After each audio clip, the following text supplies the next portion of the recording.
Genesis 32 is where we'll be today. We're going to look at a wrestling match. And admittedly, this is something that I had told my wife years ago that I would never preach about or confess in a sermon, but I'm going to do it anyway. As a child, and by child I mean late teens, early 20s, I wanted to be a professional wrestler. I have very fond memories of Monday nights with my dad and my brother watching. At the time, we would go back and forth between WCW and WWF. This was before WWF became WWE. But World Wrestling Entertainment has kind of taken over the wrestling world. It shapes what most of us think of when we think of wrestlers. WWE wrestlers are everywhere. They have kind of become the most prominent wrestling figures in our day. And I had a desire, not like an active desire, but kind of like a passive, like wouldn't it be cool if desire, to be a professional wrestler. I was, even as I became a Christian, this is how you know it was later in life, I was 20 when I really became a Christian, I thought I could be the minister of pain. Yeah. I mean, think about all the great moves you could have. Of course, there'd be a submission move called the crucifixion. There'd be something where you lift someone and throw them down in the baptism. You know, there would be all sorts of things that, my finishing move would be the final judgment. And all along the way, I would be preaching a message of righteousness to the corrupt world of wrestling. Yes, the minister of pain. And as I think about that image, and as we talk today about one of the most famous wrestling stories in the scripture, I think all of us, or many of us, have a false notion of wrestling. And in all reality, I was just keeping track this week. I heard 4 different Christians this week tell me they were wrestling with something. You know, we just kind of use that. It's kind of one of those Christianese phrases, right? Like we just kind of throw it out there like, oh, this is what I'm wrestling with. And I think when we say that, what we're thinking about is this. Hasn't it kind of become like a glamorous Christian phrase, like, you know, championship belts and eyebrows? Like, yeah, I'm wrestling with something. What are you wrestling with? Hey guys, let's just have a prayer time where we all share what we're wrestling with. But for those of you who actually were wrestlers, and I had a couple of cousins who were wrestlers, they didn't think the minister of pain thing was very cute. One of my cousins wrestled at Eastern. He said, this is what like real wrestling looks like. He goes, and if you look close enough there, that deformed ear, that's what happens when you wear the headgear. That's called cauliflower ear. And if you just kind of migrate forward up to the cheek where his eye is, that's ringworm. You know, we think eyebrows and championship belts. Real wrestlers think ringworm and cauliflower ear. So, as we talk about Genesis 22 today, what kind of wrestlers are we? I mean, as a Christian, what kind of wrestler are you? Because the New Testament is loaded with these gritty verbs for what it means to be a Christian, to strive and to strain, to toil and to labor, to endure. I mean, these are like down in the dirt, gritty verbs. These are grit and grind, get after it type verbs. But a lot of us have a glamorized version of wrestling. And I think all of us are afraid of something. I mean, if you really were being honest today, there's something that scares you. Something that deep down in your soul has just got you uneasy. I think all of us have some sort of fear. And what we're trying to articulate is that we are wrestling with these things that scare us. And I wanted to just share a few because maybe you're just like, no, not me. I'm pretty even keel. Things are pretty good. Life is Charlie, #blessed. And you may not think that you're wrestling. Well, if you're not today, the time is probably coming. And I've just been thinking about things lately, like, what are we really wrestling with? And I just was kind of trying to gather a few of the conversations I've been having as a pastor. I know families that are trying to have difficult conversations with their teenagers about marijuana. Kind of a strange time, isn't it? Where certain states say it's okay and other states say it's not. Where certain studies come out saying it's not that harmful and other studies come out saying it is. While something that we've stigmatized and considered to be illegal and in the bad category for so long is starting to kind of migrate into the gray area, how do you talk to a teenager about that, a teenager with internet access? That's tough. I know families that are really wrestling with that. I know what I think about drugs, but that's hard. I know what I think about divorce, but we have this friend who's hanging out with us, a couple of times throughout the summer. She stays with us because she's going through a divorce and custody hearing with her soon-to-be ex-husband, her currently estranged husband. I know what I think about divorce, but I don't know how I engage this scenario. How do I ridiculously love this friend? How do I support her and encourage her as she journeys through something that I think is going to be harmful? It's hard. I have another friend who, for a while, was trying to get pregnant. Her and her husband were trying to get pregnant. And they did get pregnant. Come to find out that the baby's not growing, and the baby is putting the mother at risk. She has to undergo an abortion to remove this child. I know what I think about abortion, but I'm not sure what I think about that. A lot of us are wrestling with things. Real things, hard things. Can we be honest about it? Can we say that those ones aren't as clear-cut as we'd like them to be? Can we say, yeah, I know what I think about that, but I just don't know? There's something about this wrestling imagery that calls us down into the dirt, that calls us into the ringworm and cauliflower ear type stuff and away from the eyebrows and championship belts that we think of when we say, I'm wrestling with something. These matches aren't easy. They're not simple. What kind of wrestlers are we? Genesis 32, starting in verse 22, says this. The same night, we'll talk about what night that is, he, being Jacob arose, and he took his 2 wives, his 2 female servants, and his 11 children, and he crossed the ford of the Jabbok. He took them and he sent them across the stream and everything else he had. And Jacob was left alone. And a man wrestled with him until the breaking of the day. When the man saw that he did not prevail against Jacob, he touched his hip socket, and Jacob's hip was put out of joint as he wrestled with him. Then he said, "Let me go, for the day has broken." But Jacob said, "I will not let you go unless you bless me." And he said to him, "What is your name?" And he said, "Jacob." Then he said, "Your name shall no longer be called Jacob, but Israel, for you have striven with God and with men and have prevailed." Then Jacob asked him, "Please tell me your name." But he said, "Why is it that you ask my name?" And there he blessed him. So Jacob called the name of the place Peniel, saying, "For I have seen God face to face, and yet my life has been delivered." The sun rose upon him as he passed through Peniel, limping because of his hip. Therefore, to this day, the people of Israel do not eat the sinew of the thigh that is on the hip socket, because he touched the socket of Jacob's hip on the sinew of the thigh.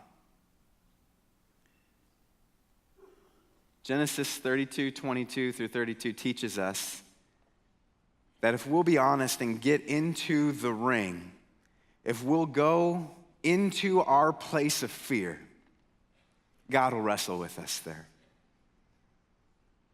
In the place of our fear, what is this night that starts off the story? What is this ford of the Jabbok? What is going on in this place? If you're familiar with the story of Jacob, you know last week we talked about when he stole the birthright from his brother Esau. He took a bowl of soup, he offered it to Esau, he kind of swindled him out of the birthright. Well, over the years, Jacob and Esau don't get along very well. Jacob finally finds a way to deceive his father into giving the blessing to him, and that blessing exchange puts Esau over the edge, and Esau has had enough. And this man of the wilderness, this hunter of game, this kind of man's man is furious with his brother, and he's plotting to kill Jacob. And Jacob's mom pulls him aside and says, "Jacob, I think it's time for you to get out of town. In fact, why don't you go find a wife? Go to my brother Laban, and hopefully you'll find a suitable spouse in that land." And so Jacob does that. He flees. On the way there, he interacts with God at a place he calls Bethel, the house of God. He sees a ladder sprawled out from heaven to earth, and the angels ascending and descending, and the voice of the Lord tells him, "You're going to come back to this land someday." Well, for 2 decades, Jacob labors in Laban's household, There's some weird manipulations going on there with Jacob's daughter, or with Laban's daughters, whereby Leah and Rachel become his wife. Jacob, over the course of these 20 years, impregnates at least 4 women, has 11 sons. And right before he flees Laban's house, he decides to manipulate Laban's flock so that he can come back into this land with great possessions. And here he is about to return to the land, and he catches wind that his brother, Esau, has rallied 400 men, and they're coming out for a meeting. Now, you don't really rally 400 men for a meeting, do you? And Jacob starts to manifest the fear that we've been talking about. His greatest fear is about to be realized. He is about to come face to face with the brother that he has wronged over and over and over again.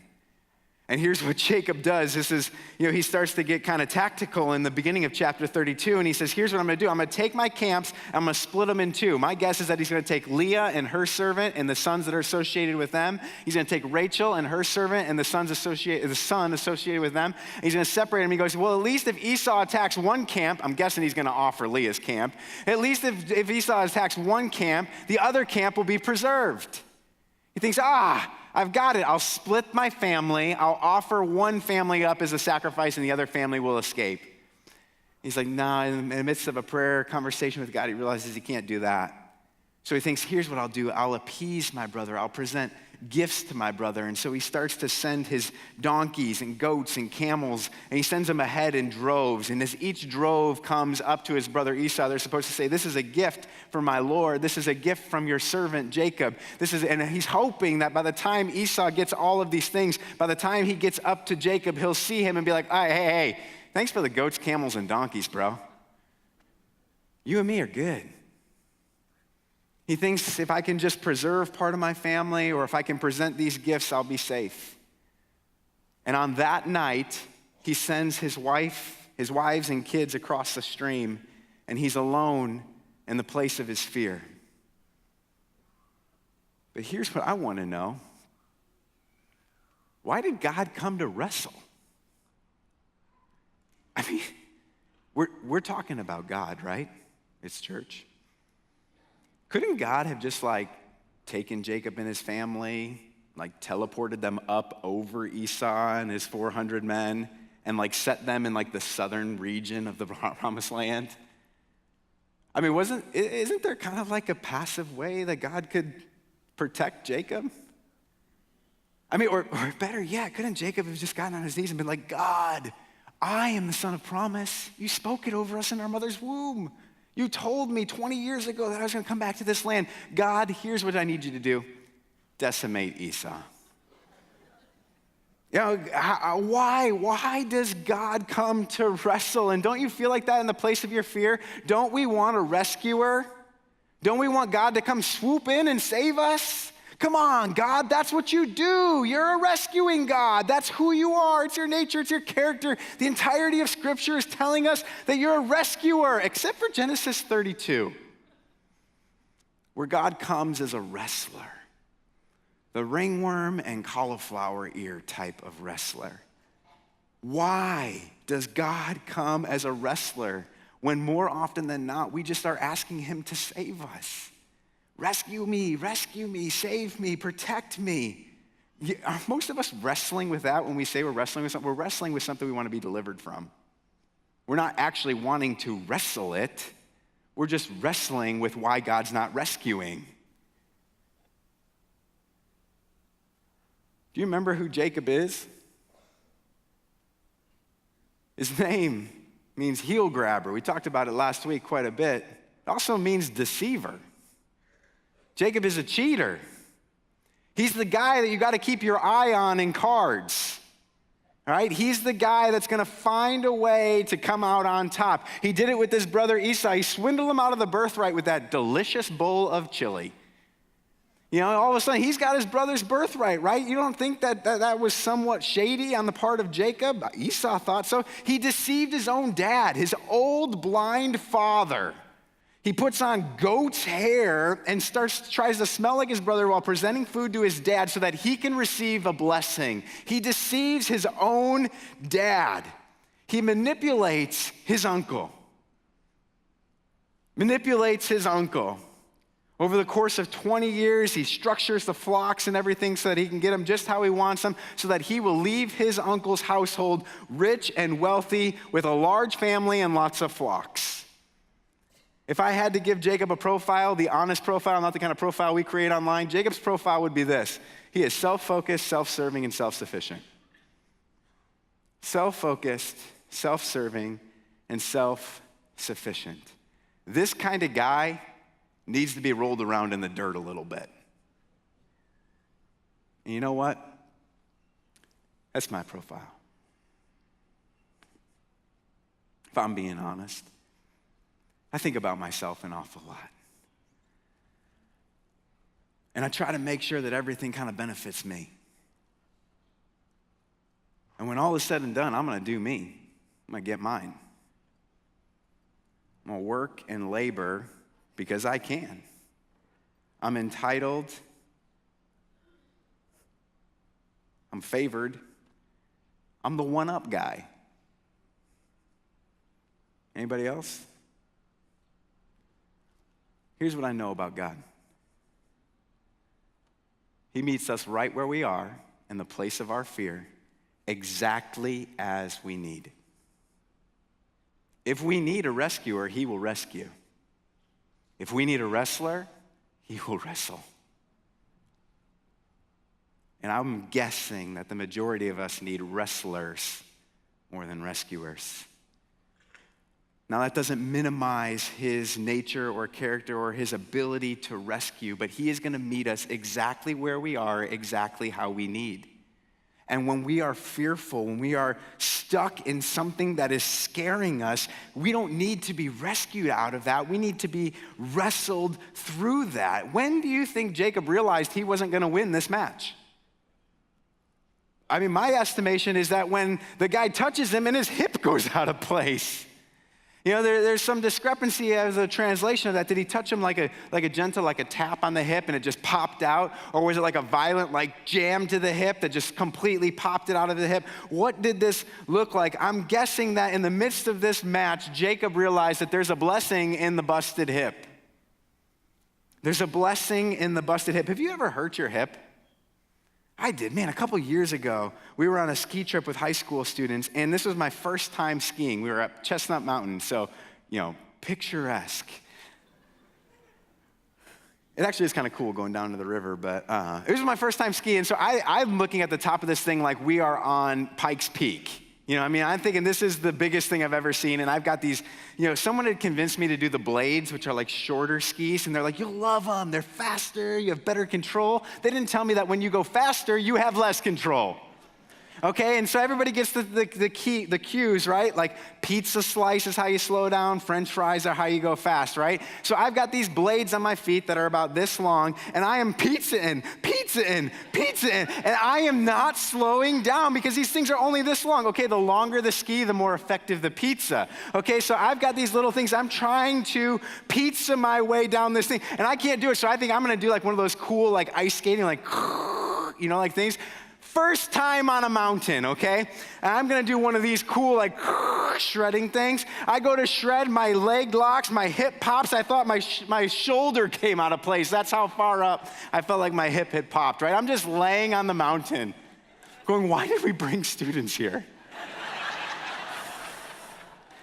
This is it. This is where I end up paralyzed. Chestnut Mountain. Now, reason came back to me in that moment. I realized my leg was still in the right place, did like one of those little wiggles, got up. But you know what? Every once in a while, my hip still hurts. I was just whining about it this last week. Like, man, I'm moaning and groaning around the house like, Leslie, my hip. I think it was when Jacob's hip was busted that he realized he was wrestling a superior opponent. I mean, how many of us keep wrestling because we think we're gonna beat God? We just keep going and going and going and going. And all it's gonna take is one moment where he reaches out and touches our hip, and the entire match is over at this point. And I think it's important to note that at this point, this is when Jacob would have ran away. This is when scared little cheater boy would have been like, I can't win, I can't manipulate this, there's no way to get on top. So he would have just bolted, right? But he can't. What does he do? He reaches out and he holds on tight. He says, I'm not gonna let you go until you bless me. How many of us wrestle like that? I am not going to let you go until you bless me. He recognizes that he is going to win this match by losing. He is going to win this match by losing. How is he going to do it? The same way we do it, guys. As Christians, we win by losing. We overcome by surrendering. We live by dying. Doesn't make sense. It's crazy talk, right? But it works. It's true. In this moment, this man says to him, this wrestler says to him, you have striven with God and men, and you have prevailed. You have prevailed. We win by losing. We overcome by surrendering. We live by dying. It is in the striving that we are changed. In the striving, not after the striving, not when God magically teleports us over and above our enemy, but right there in the place of our fear where he wrestles with us, we are changed. He is no longer Jacob. There is a beautiful surrender that happens here, a beautiful surrender as the cheater becomes striver. The cheater becomes striver. You have striven with God and men. No longer are you Jacob. That name doesn't suit you anymore after tonight. Jacob has spent his whole life striving with men. From the moment he was conceived, it says he was warring with his brother inside his mom. They were struggling in the womb. He comes out, he grabs onto his brother's heel. He swindles the birthright out from his brother. He deceives his dad into giving him the blessing. He runs off to his uncle, and he goes through 20 years of back and forth manipulations with his uncle. He runs away from his brother, or from his uncle. He's coming back to face his brother after 20 years. He's fearful and afraid. He has striven his whole life with man, and here he is one night striving with God. His whole life has been spent striving with man, but in one night he strives with God and he has prevailed. And on this night, he is forever changed. There is a beautiful surrender that happens on this night. And I think for a lot of us, this sort of surrender happens when our exposure to God becomes an experience of him. Jacob knew about God. I mean, he's Abraham's grandson. People had talked to him about God his whole life. He'd heard the prayers, he'd heard the stories, he knew what God was all about. But on this night, he experiences God. How many of us are sitting in a ring of pain and we're wrestling, we're striving, and we're tempted right now to give up and to not prevail, to just let it go.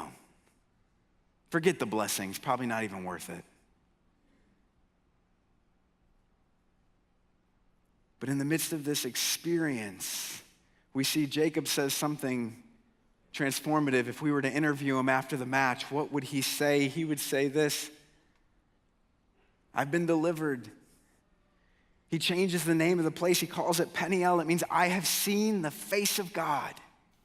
I have seen the face of God, and I have been delivered. The story of Israel, the story of striver, the story of the Old Testament from this point in Genesis forward, all the way up to the time where Jesus walks, the story of Israel is one of deliverance.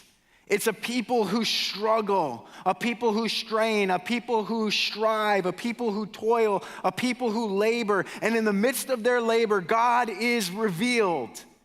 They see God in the struggle. They see God, and he changes them. He transforms us. And once we are transformed, we are a people worthy of receiving the blessing. We struggle, we see, we're changed, and we're blessed. It's the story of the Bible. The people of Israel become the central people group from this point on. This name change is significant.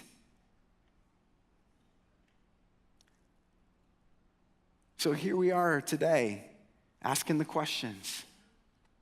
Have you seen him? In the place of your greatest fear, has he revealed himself to you as a wrestler? Not the WWE kind of wrestler, but the real kind of wrestler, ringworm and cauliflower ear type. Because here's what I know about Jesus. He will meet you exactly where you are, exactly how you need. The Gospels are full of Jesus interacting with people in a variety of ways. To the sick, he came as a healer. To the self-righteous, he came as a rebuker. He came as a teacher to those who were without knowledge. He came in word and in deed. Jesus was very diverse in the way in which he revealed himself to people. He came to them exactly where they were and met them exactly as they needed. Many of us in here have met Jesus in different ways. Have you seen him in the midst of your struggle, in the midst of your battle? Have you seen him, and have you been delivered? Have you been changed by the match? Have you struggled with God and prevailed? Has there been some sort of transformation that has come in the midst of this match? And have you experienced the blessing of the post-match busted hip? Because all of us walk with a limp. If you've really been wrestling, you've got a limp. And I think this is where a lot of us are like, yeah, that's why the wrestling's not worth it. What kind of blessing is a busted hip? But here's what I think fear does in our world. I think fear paralyzes people. Most people think that they're strutting and walking with confidence, but they're really not moving anywhere. They're paralyzed by their fear. And in a world of paralysis, I'll take a limp. I will bear the marks of this wrestling match forever. Because I know that the only way through this place of fear is by wrestling with a superior God who will bless me as I prevail. We're forever marked by this battle. So here's what we need to do today, forever. When the next match comes, we've got to surrender our old self before we face the fears of tomorrow. What do you got going on tomorrow? It's the end of July. What's happening in your world?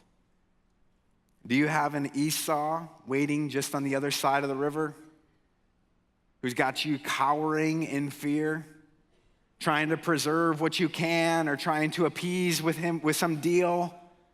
And you're just laying there paralyzed by your fear. How are you going to face that? What's your plan? Can I ask you that, just that boldly? Like, what's your plan for your biggest issue? Is it a good one? Because most of the people that I talk to who are stuck don't have any clue how to get out of it. And when I tell them you got to lean into that, and you got to wrestle with God in the midst of it, and I promise you, in that wrestling, you will find yourself changed. They don't believe me. They don't believe that they can leave their Jacob behind and receive a new name. How is it that you are going to face your fear? You're just going to lay paralyzed? I mean, in our world, there are a lot of scary things. There are a lot of physical fears out there. I mean, we don't know what's going to happen in the world. We don't know if we're going to be struck by natural disaster. We don't know if there's going to be a global war. We don't know if disease or illness is going to overtake our bodies. We have no clue as to what's going to happen to us physically. There's a lot of financial fear out there. I mean, these times are uncertain. We've seen that. We think, oh, no, you can build up a big enough nest egg. You can make yourself secure. We've realized that that's just not possible. And we look across the world and we see the effects of global poverty and the injustices that happen in the distribution of wealth. And we're like, man, there's a financial mess that we live in. And all of us are trying to get as much as we can to make sure that we're okay. There are relational fears out there. Some of you guys have been burned in the past. And you're just like, I'm never putting myself out there again. Never again, because this is what my dad said to me when I was a little kid, or this is how my family was, or this is what's happened between me and my siblings, or this is what happened to that best friend that I thought was a best friend who really wasn't a best friend. There are a lot of relational fears that we have out there. There are so many emotional fears. You know, we're one of the most emotionally dishonest group of people in the world. We just don't acknowledge what's really going on. When we're hurting, we need to hurt. When we're sad, we need to be sad. When we're happy, we need to be happy. But we don't. We try to live even all the time. We're like vanilla, Bloomington beige. And we have so many fears. How are you going to face them? The church is not immune to that.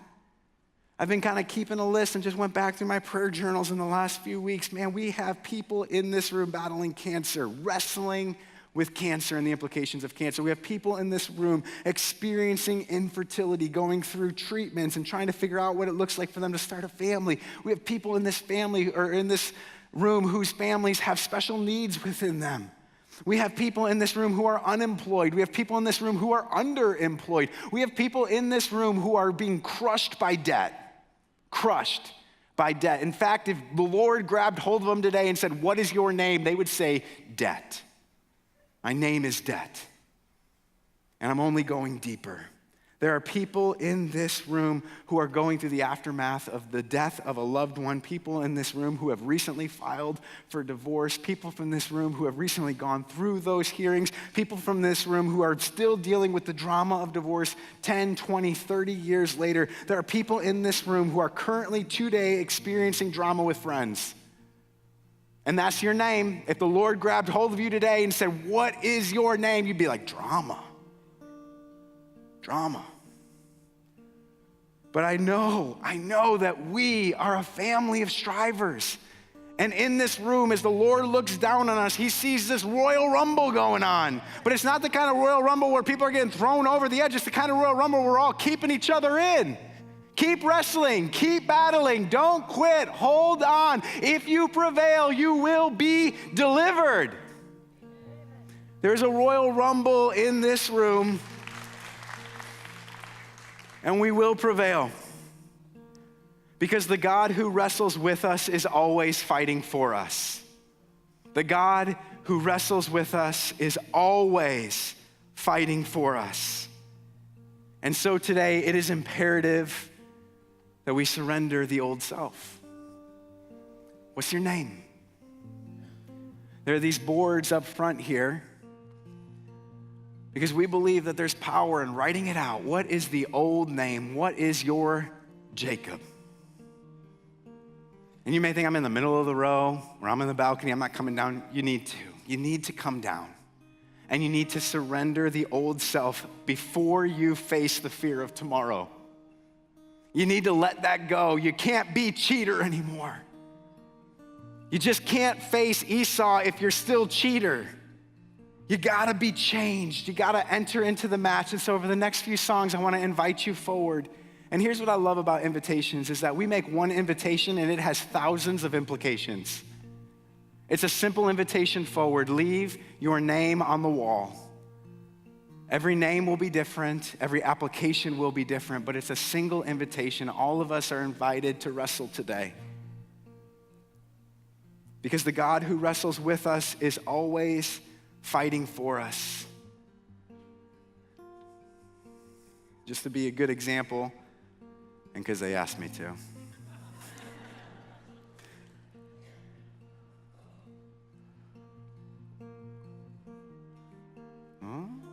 Maybe I don't have to.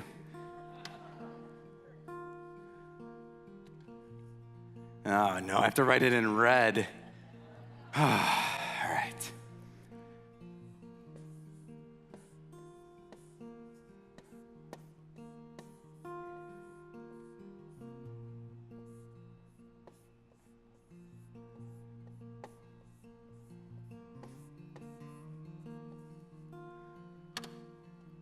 been struggling lately with the things that I can't control. And I realize that most of my fears are embedded in that. Like, I like knowing what's going on, but I like better manipulating what's going on. Kills me when I can't make things happen. And if I'm gonna face my biggest fears, I gotta let go of that. Over the next few songs, you're invited to let go of something too.